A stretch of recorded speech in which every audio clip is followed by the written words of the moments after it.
طب نقول مبروك جورجينا يا جماعه في المسجد بجد. الصراحه اول ما شفت الصور دي انا ما صدقتش، وما صدقش ليه.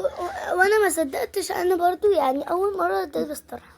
بجد يعني دي لفتة كل الناس، لفتة يعني لفتت انتباه الأطفال والكبار وكل الناس. بصراحة لفتة جميلة جدا من جورجينا إنها تزور المسجد، وحاجه حلوه جدا. طبعا هي قاعده دلوقتي، يعني هي اصلا اول حاجه ده اللي ما يعرفش ان هي طبعا هو كريستيانو طبعا بيلعب هناك في السعوديه، فهي موجوده. وطبعا بحكم انها موجوده شايفه طقوس دينيه كتير قوي وروحانيات حلوه قوي. كفايه رمضان جه عليها، رمضان جه عليها وهي هناك يا جماعه. حاجه يعني في منتهى الجمال، في منتهى السعاده. الحلاوه والسعاده والجمال. وان شاء الله نقول الف مبروك، ونسمع خبر كده انها دخلت ولا ما دخلتش كده في الاسلام. مش عارفين صراحه، مش عارفين الدنيا هتبقى فيها ايه.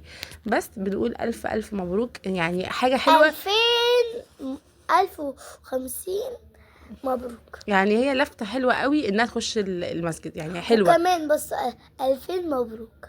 بجد والله. حتى الحجاب منورها، المسجد يعني شكله مبهر. حاجه حلوه قوي انها تزور المسجد، دي بدايه حلوه جدا وموفقه.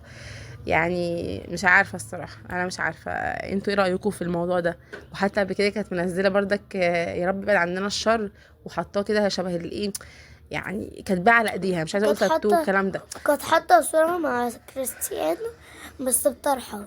بص، لا بصراحه الصور حلوه قوي، انا عجبتني جدا. عايزه اقول لكم انها جايبه 900 الف لايك على الانستجرام. انا هشوف الفيديو ده هيجيب كام لايك بقى. انستجرامز. انستا.